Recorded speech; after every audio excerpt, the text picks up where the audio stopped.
Don't move. He looked at me with a suppressed gaze. Luna, do you know that guys' Adam's apples shouldn't move randomly? What will happen if it moves? He bent down to kiss me, kissing me until I could only hold onto his waist to catch my breath. Then he calmly said, "It will be like this."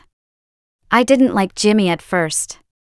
Because he is my stepmother's son. My grandmother didn't like my stepmother. She thought she was too beautiful, and that beautiful women are inconsistent. My grandmother secretly told me that this woman just wants my dad to help her raise her son. I was on guard for a long time, and I was also cautious for a long time.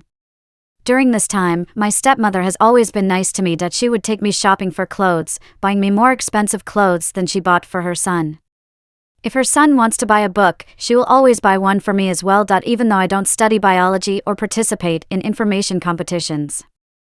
Is this a way to please me? Or should I say, a sugar-coated bullet? I spoke frankly. I said, "Auntie, please don't try to please me, flattering things won't last long. I don't want to have a psychological gap." My stepmother's smile froze, and my dad started scolding me. He has never really scolded me from childhood to adulthood, but this time he said I was difficult and stubborn, and that no one would want to deal with me when I enter society. I slammed the door loudly. It must have been winter then, and the weather was quite cold. There was heating at home, but when I ran out, I didn't even wear a down jacket. I was freezing. I wanted to go to my grandparents' house, but I found that I didn't even bring my phone, so I couldn't take a taxi. At that moment, I felt so pitiful.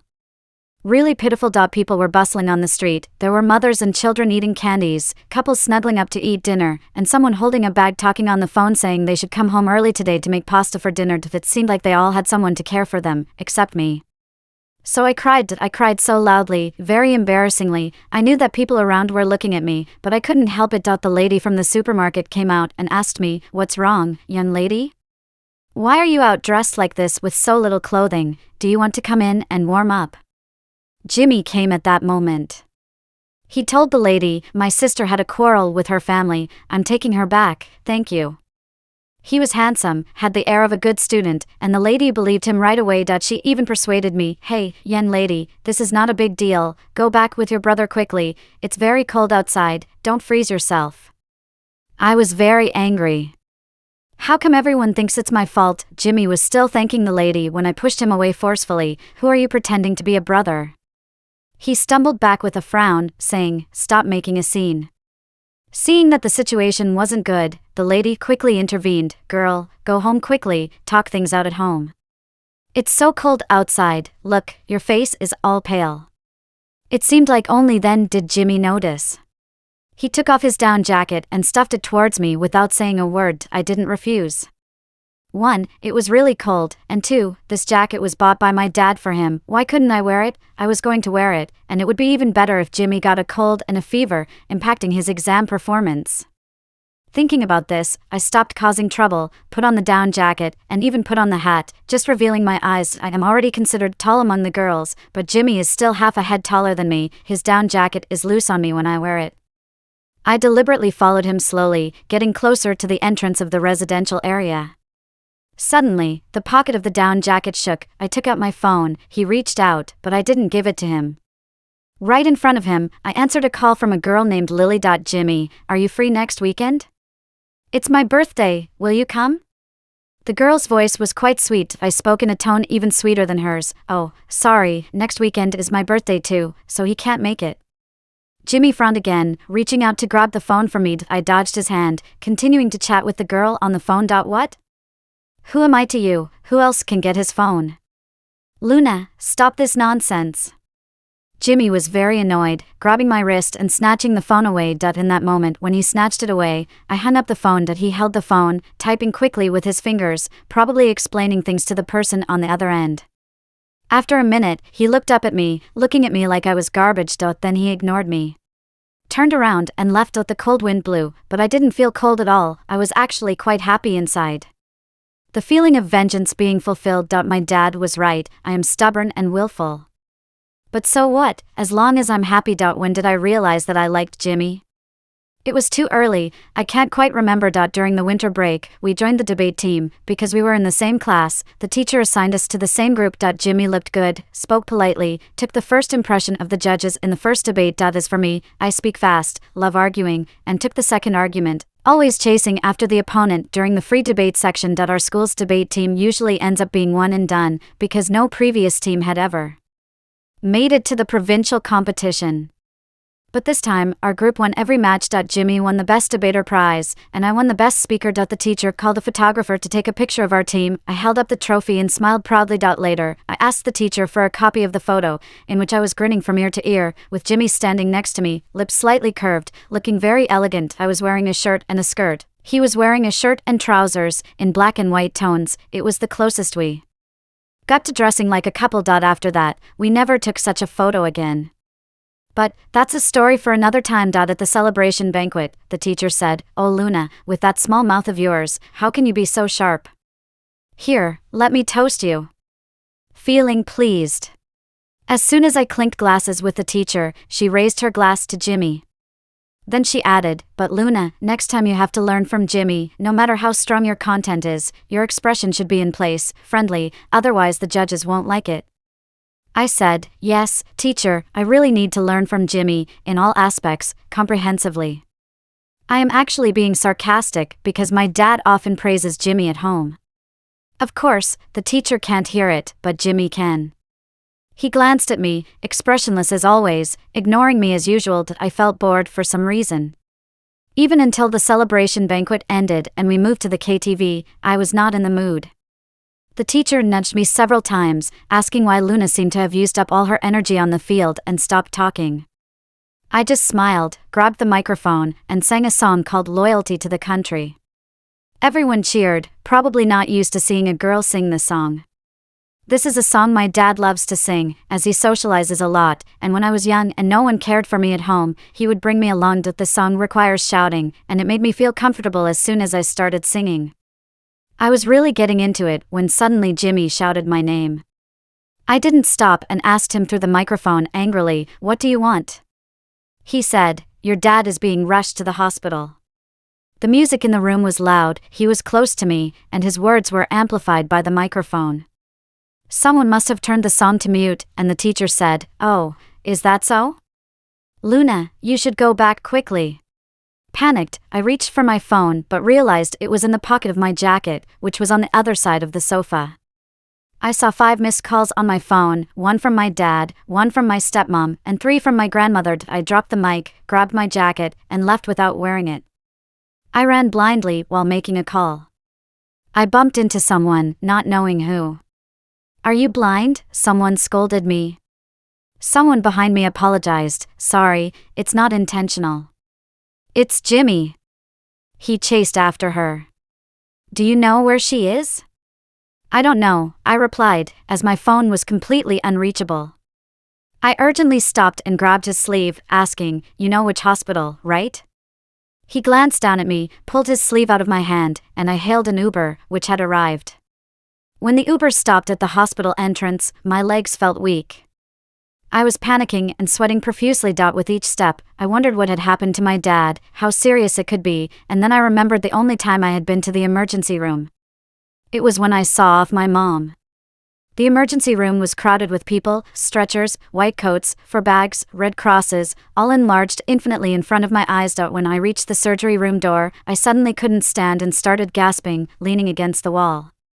My stepmom was there and immediately supported me. "What's wrong with my dad?" I asked. She pushed away the sweaty hair on my forehead, made me sit on a chair, and said, "Stomach bleeding. He socialized too much and drank too much. Don't worry, it's not a big problem." I sat on the plastic chair, head hanging down, and slowly breathed a sigh of relief. Then, a cup of warm water appeared in front of me. The fingers holding the cup were very pretty. It was Jimmy. I was stunned, took the cup, and drank a few sips. The warm water soothed every corner of my body, and I held the plastic cup, not wanting to say a word. I usually argue with my dad and act tough with him, far from being a dutiful daughter. But now, in this situation of confusion and helplessness, surprisingly, it was my often targeted stepmom and Jimmy who made me feel safe. I closed my eyes, whispered a thank you, and my dad needed to stay in the hospital after the surgery. Mom, well, forget it, I'll just call her Auntie. Auntie is at the hospital taking care of my dad. She takes care of my dad so diligently, even if it's for the money, her care is worth it. My attitude towards Auntie and Jimmy has improved, not just superficially, but in a normal, respectful way towards elders and classmates. Both my dad and Auntie are often at the hospital, so only Jimmy and I are left at home. My dad gave us money for dinner and breakfast, letting us handle it ourselves. I don't eat out often because of my sensitive stomach, so I was unsure where to eat with the money. Jimmy, being more outgoing, knows all the nearby food stalls and restaurants. I followed him around shamelessly, unsure of what to eat. We entered a dark alley, and despite my hesitation, I followed him inside a Chinese restaurant where the food was unexpectedly good. We both ate in silence, with me being too focused on the delicious food to speak, while Jimmy seemed a bit annoyed with me. Luna, be confident, get rid of that, seems like. I told myself, amused by my own inner monologue. Jimmy glanced at me, finished eating, and went to pay the bill. To my surprise, he paid for both of us without saying a word. It was the first time I felt eating supper was so boring without my dad and his mom's chatter and laughter. The next day, Auntie returned home briefly and instructed us about some matters. We didn't live on campus, with the school being selective about dormitories. Students in the first and second years were day students, leaving the scarce dormitory spaces for the seniors. Normally, I would have been picked up by my dad at night for safety reasons, but with him in the hospital, Auntie requested Jimmy to accompany me home. I was reluctant at first, thinking I could go home with my friends. But seeing Jimmy frown, I changed my mind. He seemed surprised when I called him brother for the first time. Confused by my sudden respect, he asked me what was going on. After Auntie left, he inquired about my change in behavior, to which I innocently replied, I'm scared. Walking alone after 10, what if I encounter a thug? He gave me a look, then another. I said very kindly, just say whatever you want to say. He asked, do rogues not discriminate? After thinking for a moment, I immediately replied, get lost. And he obediently left. As I watched his school uniform swaying in the wind like a sail, I felt a bit embarrassed. In that moment, I suddenly realized that he was a lively 17-year-old boy who could crack jokes, not just the son of the impeccable stepmother at home. It was at that moment that I began to see him in the same way I would see someone my own age. The provincial competition was coming up in a few days, to be held in the neighboring city. The school attached great importance to it, believing that we needed to train the team well since it was our first time qualifying. So, they arranged for a focused training session. It was winter break at that time, and we trained during the day while doing homework at night. The people in the debate team were quite interesting, and I enjoyed listening to their banter whenever I had the chance. The third speaker was Tommy, a fun-loving guy who enjoyed everything and was fond of setting up pranks. After training, he would sneak out with his parents' car to take us for a ride. The fourth speaker was Peter, who seemed careless on the outside but was actually very thoughtful and had a sharp tongue. I often joked about switching debate partners with him, and he would just give me a strange look, then glance at Jimmy before laughing and saying nothing. During the 7 to 8 days of training, I mostly hung out with them. One day during training, Tommy cleared his throat and said, Luna, you go back first today. I won't be able to hang out with you. I immediately suspected something fishy. What shady business are you guys up to? Peter replied with a smirk, come on, it's nothing shady. There are places where boys can go, but it's not convenient for girls. We are just ensuring your safety. I thought they were heading to some adult entertainment venue. It was fine for Tommy and Peter to go, but if they were taking Jimmy, they had to take me with them. Half an hour later, we were sitting by a pond in the outskirts of the city fishing. I never imagined that the place they needed to ensure my safety was a fishing pond. Peter teasingly said, what's wrong? I thought you couldn't swim. I couldn't swim and wasn't good at fishing. After just 30 minutes of fishing, I had already talked to Tommy 20 times. Tommy was annoyed and said, lady, could you please stop turning your head to the right and glance at the handsome guy on the left from time to time, understand? You've been bothering me a lot. Jimmy and Peter clearly heard him. Peter chuckled and gave me a meaningful look. Finally, he said, enough fishing, let's play cards. I partnered with Tommy, while Peter and Jimmy were on the other team. I was bad at counting cards and kept making mistakes, ending up losing badly. Jimmy had a good memory, almost like a genius. Tommy complained that he couldn't be on a team with me because we kept losing. I retorted, weren't you the one who insisted on partnering with me before? Look at you now. Tommy dodged quickly and ran to the other side of the room, hands on his hips, and said to the other two, let's play dice. Whoever loses will be Luna's partner. At that moment, Jimmy stood up and sat beside me. Let's go. I'll partner with you. I was surprised. He glanced at me and shuffled the cards calmly, saying, good luck can turn bad luck. You might just change your luck. And then I broke his winning streak. After losing 3 games in a row, he didn't say anything, and I started feeling embarrassed. How about we grab a bite to eat before playing again? He firmly shuffled the cards. No. Let's play another round. I'll help you win. In the provincial competition, we fell short of victory. Well, it's not exactly a crushing defeat.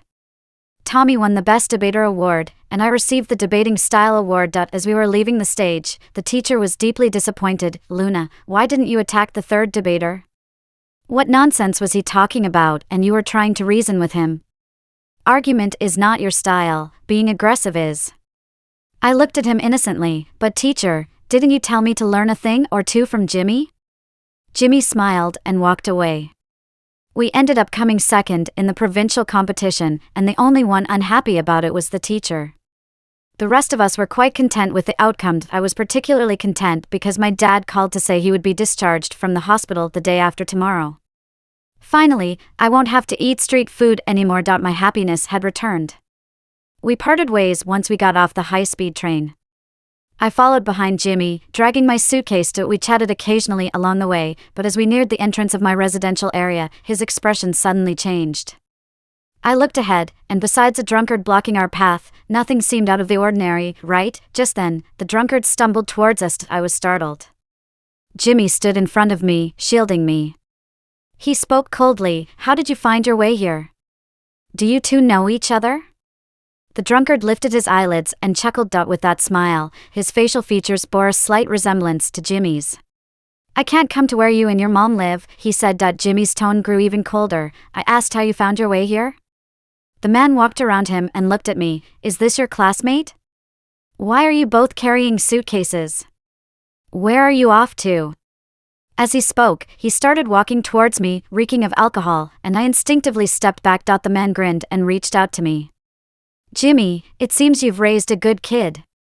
Before he could finish, Jimmy let go of the suitcase and pushed him away. I warned you not to come looking for us.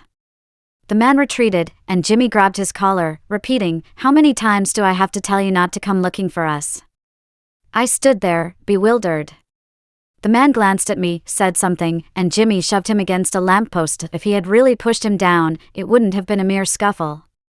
At that moment, a security guard who had been watching approached, his baton drawn from his waist. What are you two doing? Jimmy remained silent. I quickly spoke up. It's okay, uncle, they know each other. Acquaintances. I guessed that the man was Jimmy's father. Jimmy glanced at me. His eyes looked shattered, indistinct under the lamplight. Just as he turned towards me, the man suddenly rose from the lamppost, grabbed a glass bottle and smashed it towards Jimmy. I didn't have time to react and instinctively pushed Jimmy aside. He stumbled as I pushed him. The bottle then landed heavily on my shoulder. Ouch. That really hurts. Could I have a fracture? The security immediately apprehended him. And another guard came out from the duty room, ready to call 911. Jimmy asked anxiously, are you okay? I paused for a moment and calmly replied, I'm fine. I'm actually not fine. Jimmy looked at me for a while, trying to assess if I was telling the truth. The streetlight cast shadows, illuminating his profile. His deep eyes, long eyelashes, straight nose, and pursed lips. It was like a finely detailed painting, each stroke perfect. I was stunned, completely forgetting the sharp pain in my shoulder. Jimmy furrowed his brow deeply, suddenly pulled out his phone, switched to the call interface, and dialed the numbers.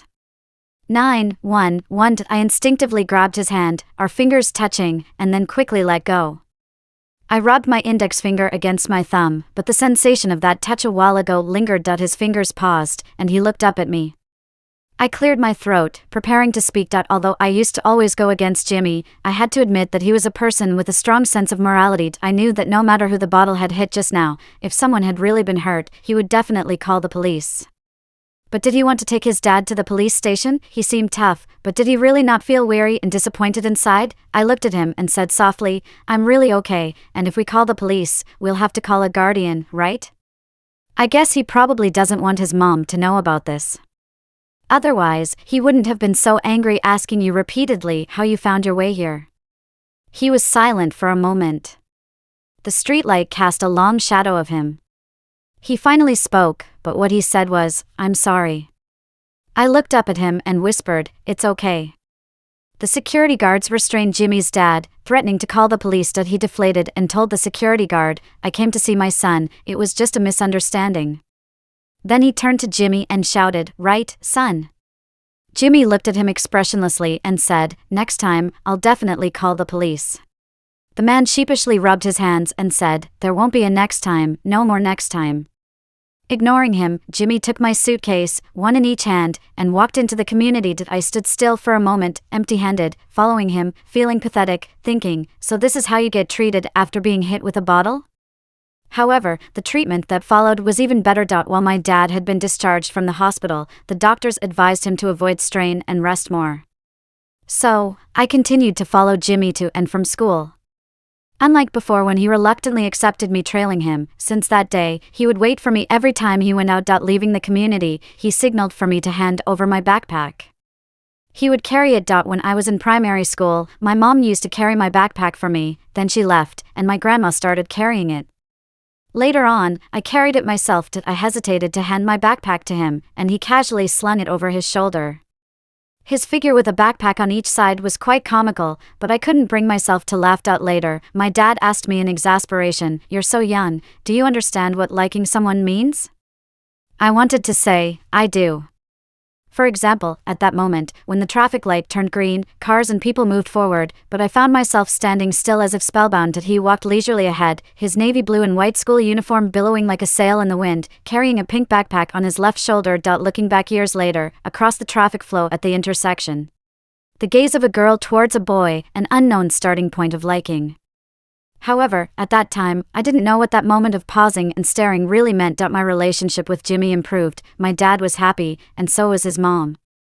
But perhaps out of a woman's sensitivity, her happiness seemed to be accompanied by a hint of worried. I pretended not to notice and deliberately started acting cold towards Jimmy again. Grandma asked me to have dinner on Saturday, and added one more thing, to also bring Jimmy along if possible.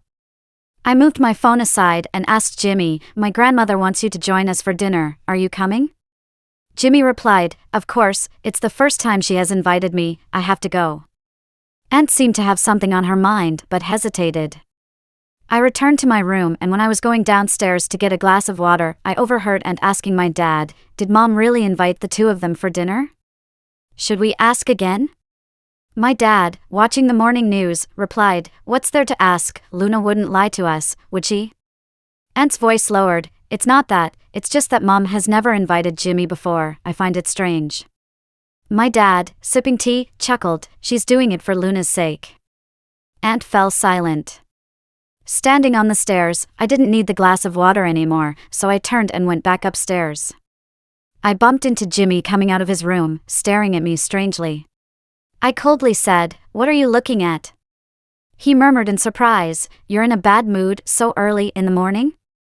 I harshly replied, "Just seeing you makes me angry." He jumped back, his messy hair seeming to stand on end. I ignored him and went back to my room. There was no water to drink in the room. I was so thirsty. My grandma not only treated Jimmy nicely for my sake, she also knew Aunt took care of my dad, which was not easy for her. But she couldn't directly show kindness to Aunt, so she expressed her attitude by inviting Jimmy for dinner. My grandma's cooking was really delicious, but unfortunately, her health hasn't been good in recent years and her hands would sometimes shake uncontrollably. I took a bite of the pig's trotter and immediately stood up to drink water. Grandma rubbed her apron and said, "Did I put too much salt?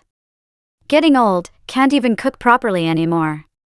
I quickly said, "Not salty, I was just thirsty when I arrived." Jimmy put the remaining 2 pig's trotters in his bowl and said, "Not salty, very tasty." Grandma smiled happily. I glanced at him discreetly. Not only was Jimmy a good grandson, he was also a good brother.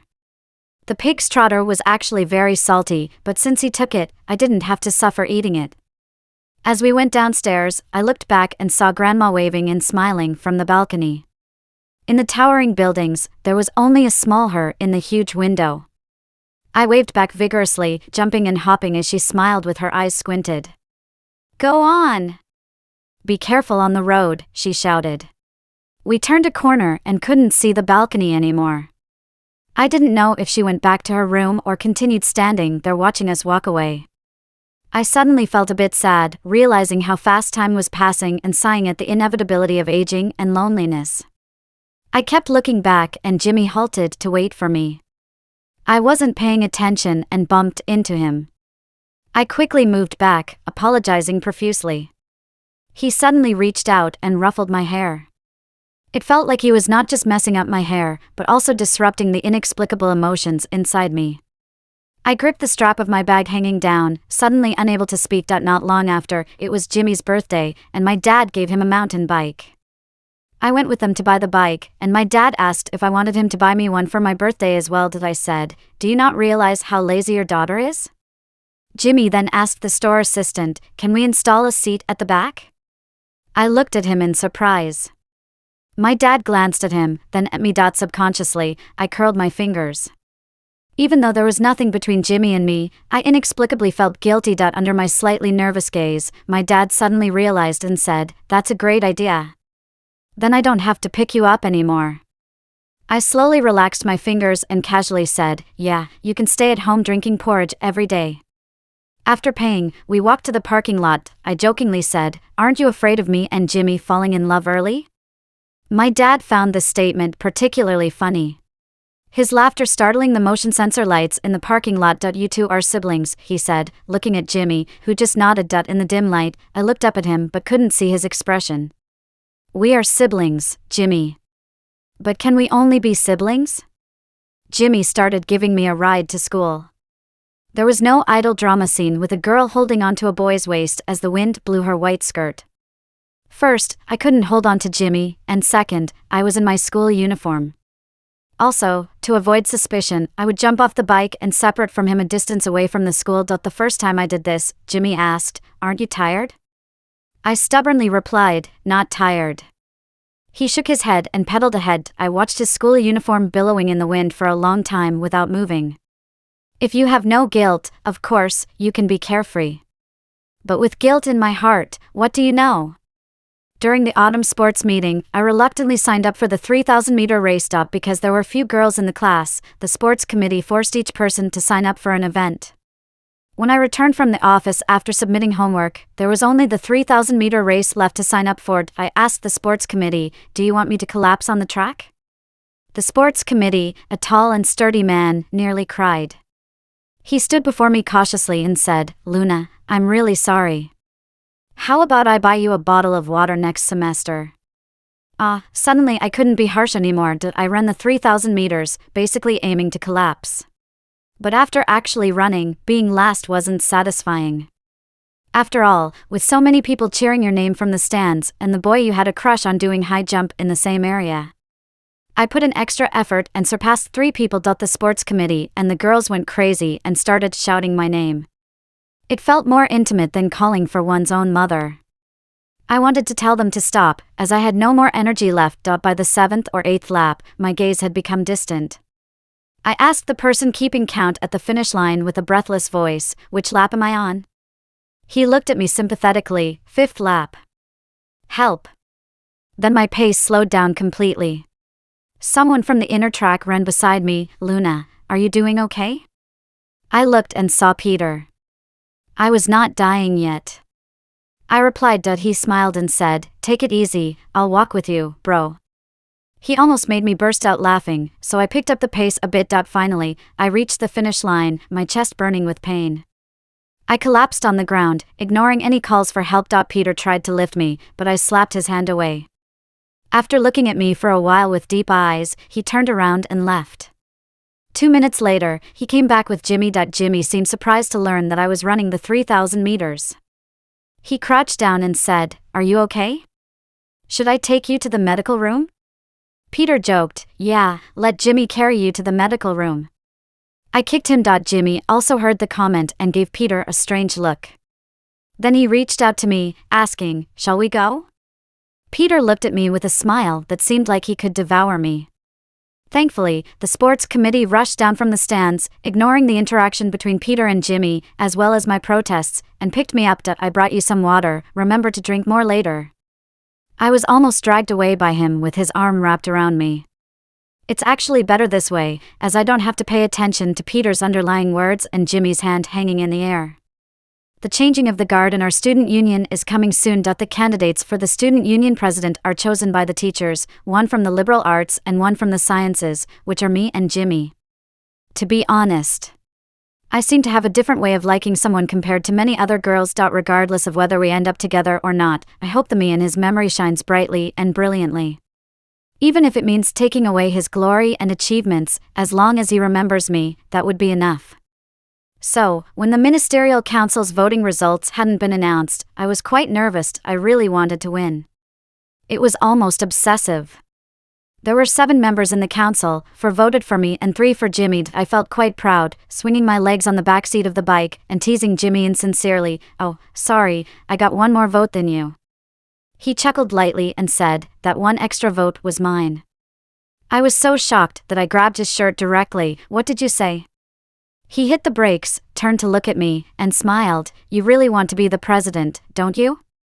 "But I also wanted it for your sake." It was a Friday that day, with the sun about to set but not quite there yet, casting a faint red glow on his profile. Cars were whizzing by, and there was the scent of fried chicken and ice cream in the air. Suddenly, I didn't know what to say, my face feeling very hot under the sun. "Thank you," I said. "No problem." He continued riding the bike, the school uniform billowing like a sail in the wind. In the sunlight, his head looked fluffy. It seemed like it would feel nice to touch. I hesitantly reached out a finger and lightly touched his hair, then quickly pulled back. I looked around as if I were a thief and happened to be caught by a little girl eating an ice cream cone. Her big round eyes were fixed on me without blinking. My face suddenly felt even hotter. As I entered my senior year in high school, time flew by quickly, and the days seemed monotonous and dull. It was all about studying hard, with piles of exercise books forming mountains, and a pencil could run out in just 3 days. Occasionally, when I looked out the window at the sunset, I would think that the romantic feelings of that sunset day seemed like a long time ago. We were now seniors, living in the dorms, and each moment was laboriously spent. My contact with Jimmy also became less frequent. He was on the 1st floor, and I was on the 4th, and it was difficult to even catch a glimpse of each other when we didn't go home. In the hustle and bustle of those days, memories flooded in through every crevice, making me contemplate and toss and turn at night. He once brought me a box of ibuprofen when I was in excruciating pain, once took away my umbrella on a rainy day saying, "I'll cover you, bro." He once asked me what I was planning to put as my first college choice. What are these things? Are they proofs of love? There are always some shiny and sweet things in time, like sugary glass shards. You hold them, feeling they are too bright and clear, but when you grip them tightly, they will cut you and make you bleed. In the days overwhelmed by math problems, in the days from early morning to late at night, those whimsies grew wildly like weeds. Drowning out every inch of my attention apart from my studies, I developed an allergy to Jimmy. During morning exercises, during lunchtime, passing by the basketball court, going to the office to submit assignments, I could always spot him first. Even if it was just the back of his head, just an indistinct figure, or maybe a teacher mentioning in passing that this year Jimmy might achieve a top rank. My grades started to slip. I felt it was unacceptable. I wrote something to myself. I wrote, "Luna, you are turning 18 this year. 3 months later you will sit for the college entrance exam, about to step into freedom. After entering college, you can do whatever you want, pursue whatever you desire, but not now. Neither Jimmy nor love itself should be your stumbling block." I finished writing, feeling relieved. I bought a notebook with a lock, then bought a small locked box, put the letter in the notebook, placed the notebook in the box, and set the box on the top shelf of the bookcase to gather dust. Solemnly laid to rest the untimely infatuation. The results of the information lead came out. Jimmy lived up to expectations and achieved top rank. With Jimmy's level, he could easily choose any major at Harvard. My dad insisted on taking us out for a meal, dragging me out of the sea of questions. By the time I finished packing my bag and went to the door, Jimmy was already there. As soon as he saw me, he smiled. "It's only been 2 weeks, why do you look so exhausted?" I was actually quite happy to see him, but teasingly replied, "Can't compare with the Harvard study geek, I can only try my best to barely get into a decent domestic university." If you barely get into a decent domestic university, then our grades humanities average will be a second-tier one, he said. He grabbed my bag for me and got into the back seat. I dozed off in the passenger seat, and when I woke up, the car was already parked outside the restaurant. It was a Sichuan restaurant that I liked. My dad said, "So you'll definitely go to Harvard, right?" Jimmy replied, "If I get in, definitely." My dad then asked me, "What about Luna?" I sarcastically said, "I'll go to Harbin Buddha Institute." Jimmy chuckled at my response. Auntie said, "Don't ask too much, the child knows in her heart." "Isn't that right, Luna?" Not wanting to embarrass her, I said, "Yes, you're right, Auntie." My dad then kept urging me to eat more vegetables and drink more beverages. "You've lost weight," he said. I doubted, "Really?"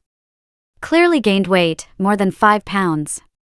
Stress-induced weight gain, deadly." Jimmy remarked, "Being a bit plump is good, it's festive, like the fish holding New Year's painting doll."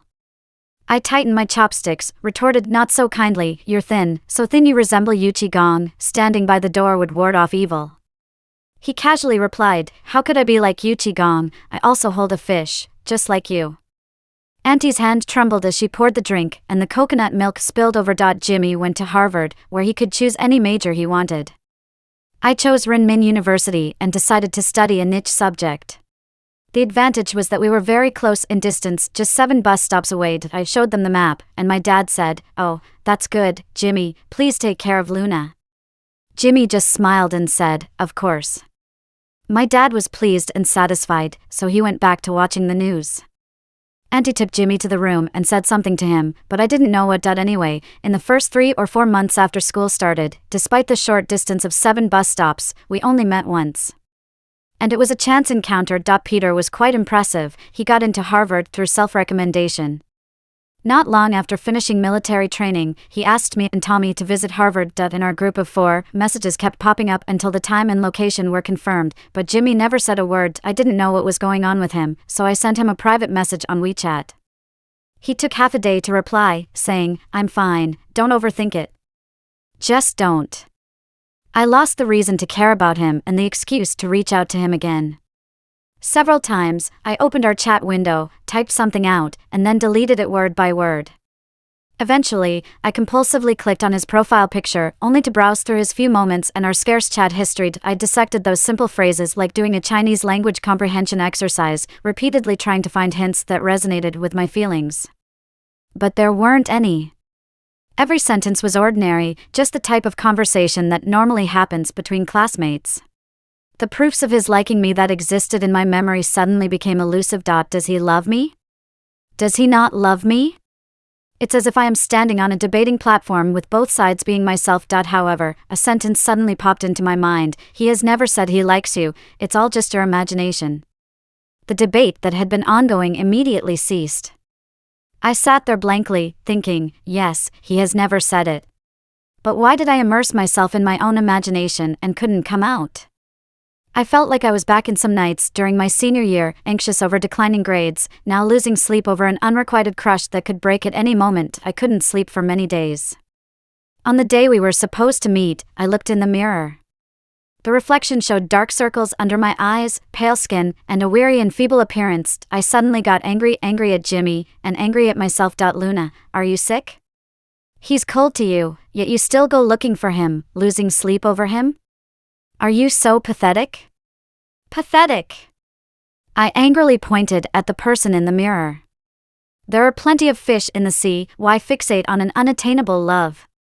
After cursing, I felt relieved that the person in the mirror still had pale cheeks, but there was a different spark in her eyes, at least not as despairing as before. I quickly freshened up, blew my hair into a fluffy curl, and asked the girl from the next room who was good at makeup to help me with my look.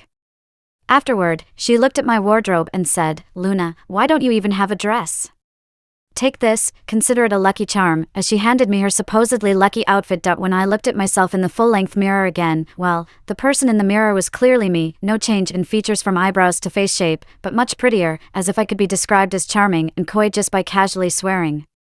The metaphor I made about myself gave me chills, and my hair stood on end. I bid farewell to the girls, and she smirked, saying, "Wish you success." They all knew I had a crush on a boy at Harvard. But they didn't know that we hadn't been in contact for a long time. Including the day Tommy tagged him in the group chat, and he finally came online and said, "Oh, I wasn't at school that day, sorry." I avoided the ambiguous glances from the girls, forced a smile and said, "All right, wish me success." How am I going to succeed? As I chatted and laughed with Tommy and Peter along the way, but suddenly saw Jimmy on the road outside the cafeteria, I knew that my pretense of calmness was about to collapse. Jimmy was wearing a black down jacket, the one he took off and gave me after that argument with my dad when I left home. He seemed to have grown a little taller, his hair a little shorter, carrying a packed lunchbox in his hand, walking quickly. Tommy said, "Hey, isn't that Jimmy?" Peter smirked, looking at me. "Yeah, isn't that Jimmy?" I looked at him coldly. "So what? What's it to me?" Peter whispered, "Luna, don't be tough." Before I could speak, he called out Jimmy's name. Jimmy's figure stiffened for a moment, then turned around. I could see it clearly. He had not only grown taller, but also gotten slightly tanned. He saw us, with a momentary blank expression on his face. Then he hesitated and took a step towards us. "I thought you had something and weren't at school?" Tommy asked. Jimmy smiled. "It got rescheduled last minute." Peter also smiled, saying, "You're not being fair, not telling us it got rescheduled. Didn't want to see someone among us or something?" As he spoke, his gaze seemed to hint at me. Jimmy also looked at me, paused, and smiled. "No. It's just a coincidence." "Have you guys had lunch?" Tommy said, "Not yet, we're going for barbecue, do you want to join?" In this situation, if Jimmy refused, it wouldn't be appropriate. He obviously knew this, so he readily agreed. As we dodged the bikes passing by, Tommy said, "It's still better in college, just casually having a pretty girl sit on the back seat. Who dares to do that in high school?" I froze for a moment, raised my eyes to sneak a peek at Jimmy. Caught red-handed by him. Then he nonchalantly looked away. Peter said, "Jimmy dares, right Jimmy?" He was speaking to Jimmy, but his eyes were fixed on me. I slowly said, "Peter, you're not making any sense." Peter laughed. "Luna, I was talking about Jimmy, not you. Why are you so protective of him?" Tommy didn't know what was happening, and tried to defuse the situation. "What are you guys doing? Come in and eat, stop fooling around." I ignored him, stared at Peter, and said, "Who are you really talking about? Don't you know yourself?" Peter smirked, his eyes devoid of any humor, then he turned to look at Jimmy. "Do you know what's going on?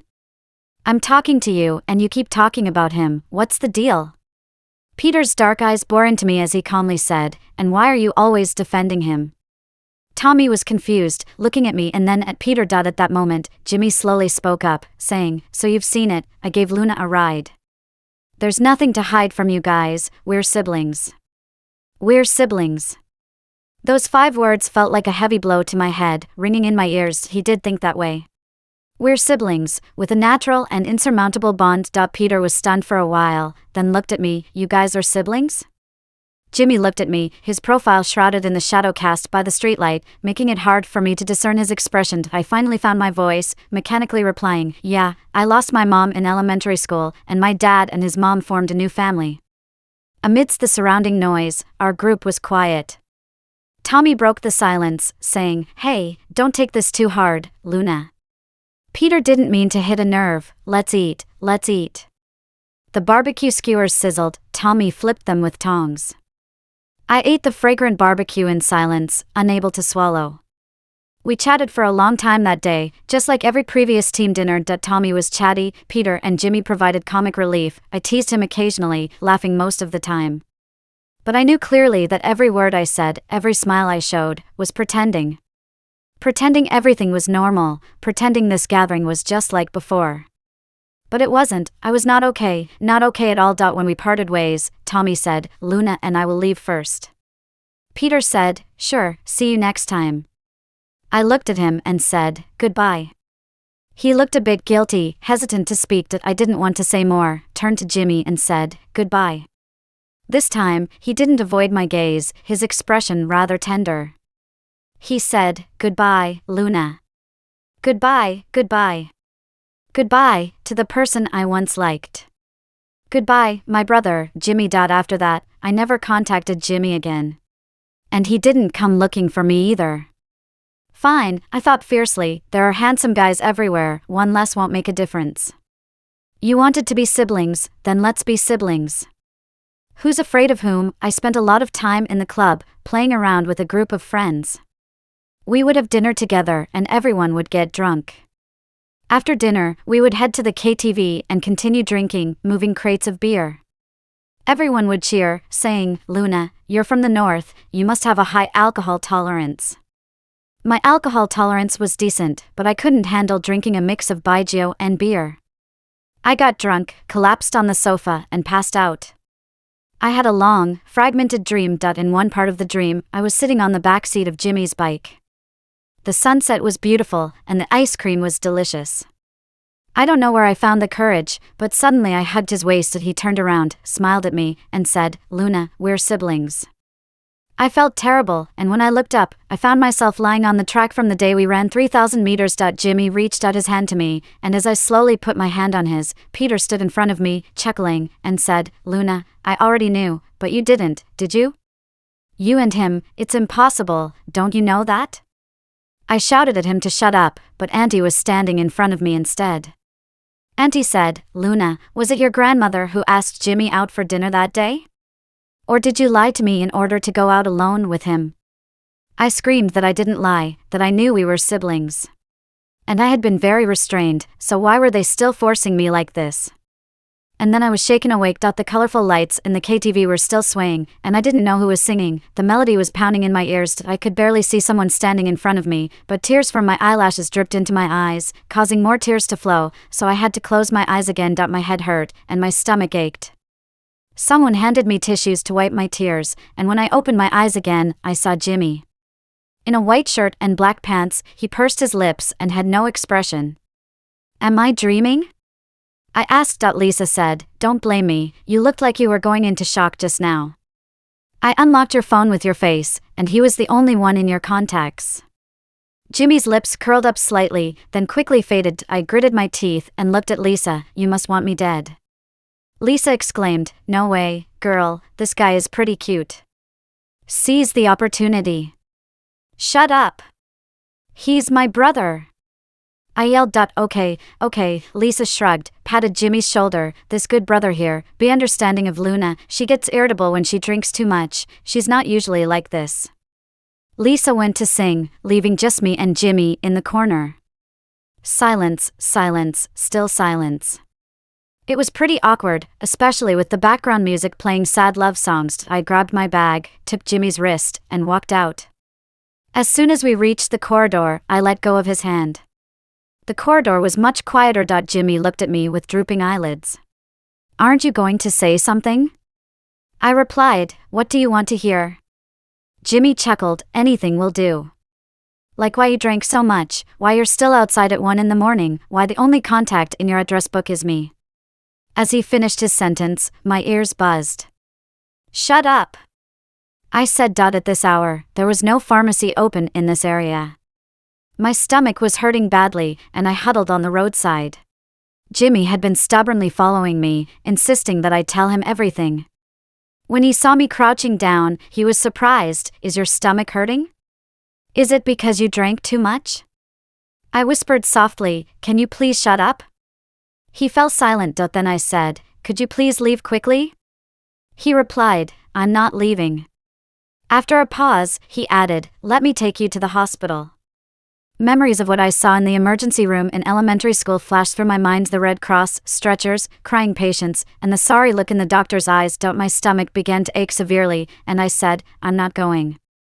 Jimmy also crouched down, using a tissue to wipe the sweat off my forehead, and then said, "I've called an Uber." Suddenly, this moment felt familiar to me.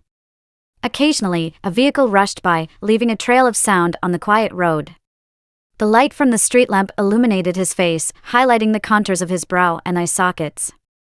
In his clear eyes, there was only me. I said, "Jimmy, don't be so kind to me, don't let me misunderstand." He hesitated for a moment, not speaking immediately. Just then, a car approached from the west, and Jimmy breathed a sigh of relief, stood up, waved at the roadside, and shouted, "Here." He didn't respond to what I said until we got into the car. With my stomach hurting badly and feeling dizzy, I rolled down the car window to let the cold Massachusetts wind hit my cheeks. The driver glanced at me through the rearview mirror and said, "Young lady, are you drunk?" I didn't respond, not in the mood. Jimmy said, yes. The driver took another look at us and asked, are you young lovers having a fight? Irritated, I replied, we're not a couple, he's my brother. The driver chuckled, oh, I must have been mistaken? You two don't look alike at all. The colorful scenes rapidly retreated in the car window, forming one colorful beam of light after another. I closed my eyes, drowning everything in darkness. After some time, feeling drowsy, I suddenly heard Jimmy say, you didn't mishear. I opened my eyes abruptly and stared at him. What did you say? He said slowly, I said, I like you. I was stunned for a moment, then grabbed my bag and hit him hard, yelling, don't mess with me. He blocked my bag, held onto my hand, and said, although this is not the right place to confess, I think I really like you. I was completely stunned. The driver interrupted, young man, what do you mean? Confessing in my car, are you making things difficult for them? This statement was not humorous at all, but I started laughing. As I laughed, I began to choke up. We hadn't spoken in months, not even interacted on social media. You inexplicably treated me coldly, without even a reason. You said we were siblings, okay, then I'll consider you my brother. I slowly pried open his fingers, so, you come here and suddenly tell me you like me. Why don't you just drop dead? Jimmy's Adam's apple bobbed up and down. Before, I wasn't sure, I was confused. I sneered, so now you suddenly figured it out? He remained silent for a moment, then said, I'm still not sure, but I feel like, in a situation like today, any man should confess. Unconsciously, I asked, what situation today? He replied, when you were asleep, you called my name and cried. The driver let out a chuckle and clicked his tongue twice. I felt like I was suffocating. Damn it, Lisa. Jimmy looked at me, his white down jacket reflecting a faint light, like a white sail in a dark sea.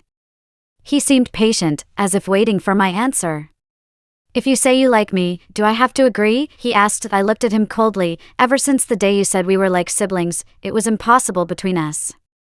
There are plenty of handsome guys chasing after me. Who do you think you are? Jimmy looked at me for a moment and then said softly, so, what should I do? I retorted, that's none of my business. He looked crestfallen, but I felt even more disheartened. Confessing my feelings should not have been like this. It should have happened on an evening when the moon had just climbed to the treetops, the sky still a hazy blue dusk. By a lake, or at the foot of a mountain. I should have been dressed beautifully, wearing beautiful makeup, and then I would tell Jimmy that I liked him. If he accepted, all would be well, if not, I wouldn't feel like a loser. The most important thing was to maintain a graceful demeanor. Even though none of the elements I had imagined were present, there shouldn't have been a long, heartbreaking estrangement before the confession, shouldn't have happened in a taxi, and especially not with a cabbie ready to burst out laughing with ears perked up. It felt miserable. Just as I felt like I was about to explode. Jimmy suddenly cleared his throat. I looked up at him and saw that he seemed a bit nervous. Then he said, driver, excuse me, could you stop laughing? The driver chuckled, hey, I just love seeing you young folks falling in love. Okay, young lady, don't be upset, can I not listen? He put on his headphones and started listening to music. The lampposts flickered in and out, casting rapidly shifting shadows. Jimmy's face was alternately lit and then cast into darkness. He cleared his throat again and said, at first, I actually disliked you, thought you were a princess with an attitude, sensitive and bossy. But then, don't pinch me, let me finish my words. Later, when you shielded me from a bottle at the bar and didn't even cry from the pain afterwards, I thought, maybe I misjudged you. I stared at his face, feeling a sourness in my heart. He didn't notice my gaze and continued, after that, I started to find you quite cute, and you're actually pretty smart and good-looking. I kind of started liking you. Hey, stop, even when I praise you, you still pinch me. Do not move, okay? He tightly held my hand, our palms pressed together, as if feathers were tickling my heart. Suddenly, I felt too afraid to move. He said, but we are like siblings, and I always felt I shouldn't like you. So when I realized I liked you, my first reaction was no, it's not right, I can't feel this way. It would hurt you, I'm sorry. Siblings, we're just siblings. His words overlapped with my dreams, plunging my heart to the bottom of a ravine. I pried open his fingers, coldly asking him, "Are you talking in your sleep now?" His hand reached over, intertwining our fingers. Light from passing lampposts occasionally illuminated his features, the boy I once liked, stubbornly holding onto my hand, ears turning red but trying to appear calm. He said softly, "Now I feel like saying, to hell with being siblings. If I like you, then I'll admit it." I couldn't help but laugh, and as I did, my eyes welled up with tears again. Jimmy reached over to wipe the corner of my eye, gently saying, "I'm truly sorry, I didn't mean to make you unhappy. Seeing you upset makes me feel miserable too." I moved away from his hand, but my tears plopped onto the back of his hand. His hand paused in midair, deflated, and after a while, he said, "Or you could hit me, curse at me a bit, just stop crying." I actually punched him a few times, and as he jokingly said he would have to go to the hospital, he laughed and put his arm around my shoulder. The night was enchanting, as if time and space had frozen in that moment. The person I liked held me with care, treasuring me. Thump thump thump, thump thump thump, whose heartbeat was racing so fast, who gently placed a kiss on my forehead. And who whispered softly in my ear, "Luna, let's be together. We are together now." When we have no classes, he takes a 7-stop bus ride to come and have dinner with me. The winter in Massachusetts is beautiful, with a deep blue sky without a single cloud. I sit on the back of his bike, finally able to openly hug his waist. I gently rest my head on his back, the breeze brushing against my cheeks. And sometimes I wonder if I am dreaming. Jimmy just smiles and asks, "Have you wanted to do this for a long time?" I reply, "Haven't you?" He jokingly says, "I am a serious guy." I playfully pinch his waist. He quickly changes the subject, saying, "But, if you're willing to call me brother, I wouldn't mind." I coquettishly say, "Brother, I want a kiss." He chuckles, then suddenly breaks. The moon has just climbed up the treetops, and the sky is still a hazy blue. The bike stops right at the foot of the mountain. He grabs my hand and starts walking forward. I ask, "But we haven't arrived yet, right?" Without looking back, he says, "But brother wants to kiss you. My dad knows I have a boyfriend now. His mom knows he has a girlfriend. They both agreed, during the winter break, come home and have a meal together. If they knew that the 4 people were actually just 2, they would probably kick us out. So, we agreed to keep it a secret for now. During the winter break at home, we were extremely polite. My dad asked me quietly if there were any conflicts between me and Jimmy. I looked puzzled. Then he chuckled and said, "As long as everything is fine, it's all good." After talking, he added, "If he did something wrong, tell me and your aunt, don't keep it to yourself. Given a little since you're siblings, it will pass." As soon as I heard the word siblings, I would remember when Jimmy said, "Screw this sister." I spoke firmly, "Are we siblings? Do we have a blood relationship?" My dad became more certain that Jimmy and I were having issues.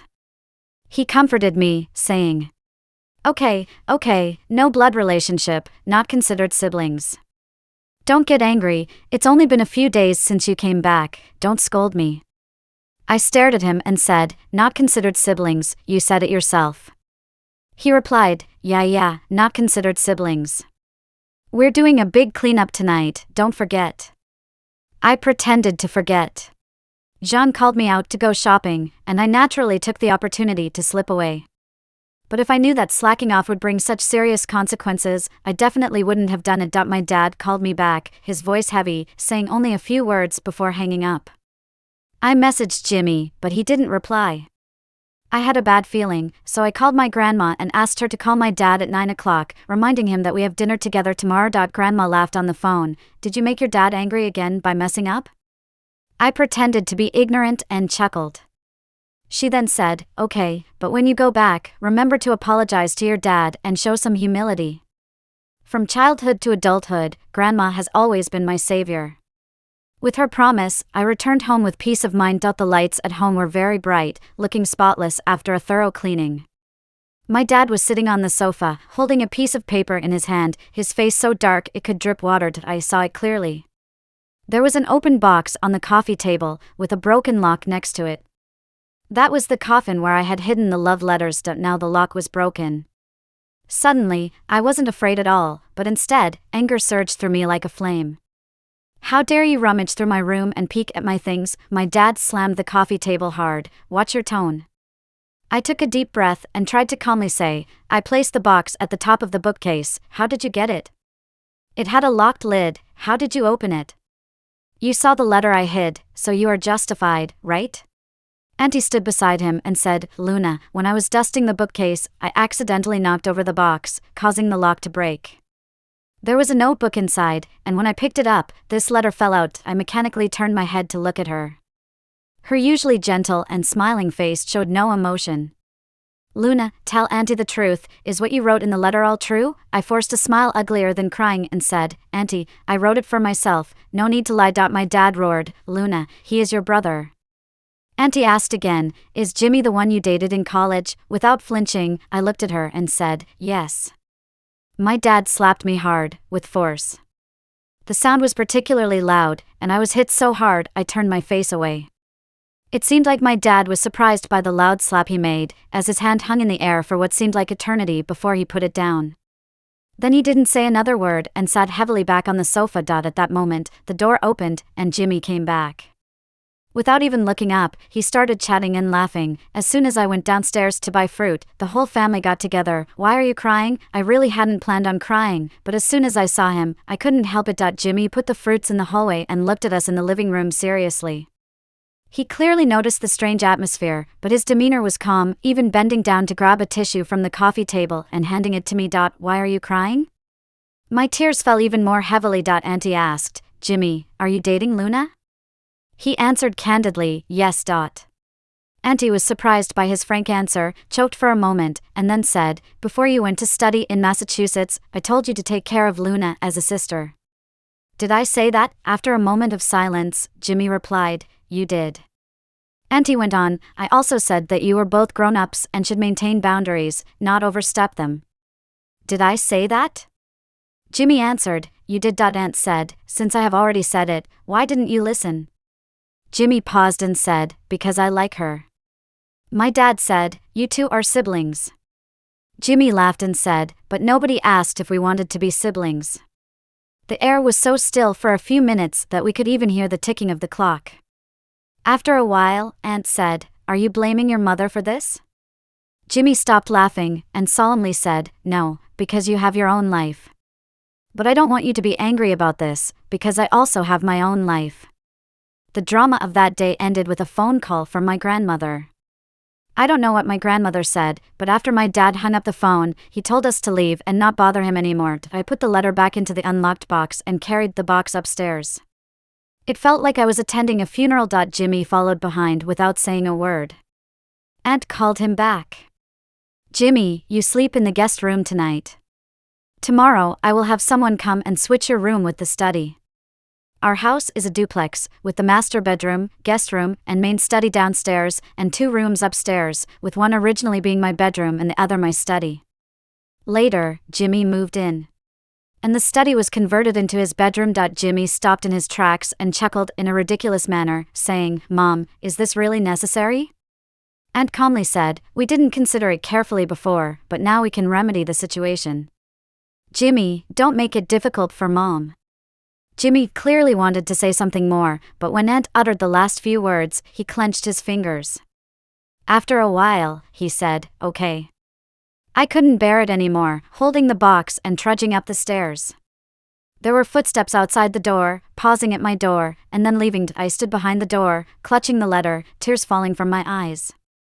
The tears dripped onto the letter, causing a tiny blot of ink to spread. Naively, I used to think that what stood between us was senior year, was the college entrance exam. I regarded him as my belief, overcoming various obstacles to become the victor of the exam. But as I crossed the bridge, I realized that the college entrance exam was just a trivial obstacle between us. I hugged my knees, finally crying in pain. The next morning, when I went downstairs to drink soy milk, my eyes were swollen, my double eyelids turned into single eyelids. There were fried dough sticks and steamed buns on the table, and the buns were filled with pickled vegetables and tofu, which I instantly knew were from my favorite store. That store was located on another street. My dad rarely bought from there because he thought it was too far, and there was always a long line. But today, it was on the dining table at 7:30 in the morning. My dad was still watching the morning news, not even glancing at me. I nibbled on the bun, tears falling into the soy milk bowl. I initially felt very aggrieved, but now I suddenly felt so tired that he finished his meal, grabbed his briefcase, and left. Before closing the door, he said, "We are going to Grandma's house for lunch today, all of you should come." I looked up at him, he didn't look at me, and with a bang, he closed the door. Grandma made braised pork with vermicelli today, it smelled delicious. But the highlight was not the delicious food on the table, but what Grandma said, "Luna, come for a walk with me to aid digestion." Grandma lives in an old residential area where all the neighbors are familiar to us. As we walked, we met many acquaintances. "Oh, isn't this Luna? Haven't seen you in a long time, you've grown into a young lady," they said. Grandma smiled and replied, "Yes, she has become a young lady." After the people left, I focused on stepping on footprints in the snow. Grandma asked me, "Are you dating Jimmy?" I had anticipated she would bring this up, so I replied listlessly, "Yes." Grandma chuckled and said, "Look at your eyes all swollen today, you are really hopeless." I self-deprecatingly said, "Well, I've been hopeless for more than a day or two." Grandma asked, "Do you know why your dad is so angry?" I said, "A man's heart is like the depths of the sea, how would I know?" Grandma poked my forehead with her finger and said, "You heartless child, your dad is just worried about you." She paused and continued, "He didn't want me to tell you this as he always feels you are still young. But let me tell you, one needs to understand social norms and etiquette. The earlier you understand, the less you'll be taken advantage of." What does this have to do with social norms and etiquette? Grandma looked at me for a while and said, "Take Jimmy's mother, for example. You and Jimmy are not siblings, both are decent kids who know each other well. Why does she intervene? Because she's afraid of gossip. If you two really get married, what will she become? Will she be part of a new family, or will she be there for your dad's inheritance?" My face turned red all of a sudden and I blurted out, "Why are we talking about marriage?" Grandma waved her hand for me to be quiet and continued, "I'm asking you, when you two are in a relationship, isn't it with the intention of a lifetime commitment? Or is it just for fun?" I was speechless for a while. She then smiled, "That's it, right? Sooner or later, this topic will come up, you can't avoid it.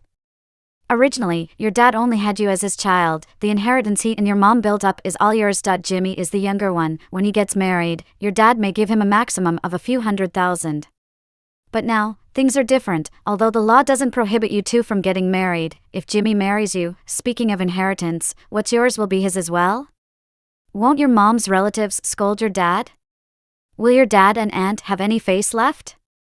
Luna, this is not just about you and Jimmy, do you understand?" I was stunned. Not paying attention, I stepped into a snowdrift, and the ice-cold snow water seeped into my shoes. That day, I didn't make any reckless comments about inheritance. I knew every word Grandma said was crucial, the biggest obstacle between me and Jimmy. This obstacle even had nothing to do with my dad's and aunt's personal wishes, it came from social norms, a rule passed down through generations. Living a lifetime, you need love, you need money, but you need dignity more.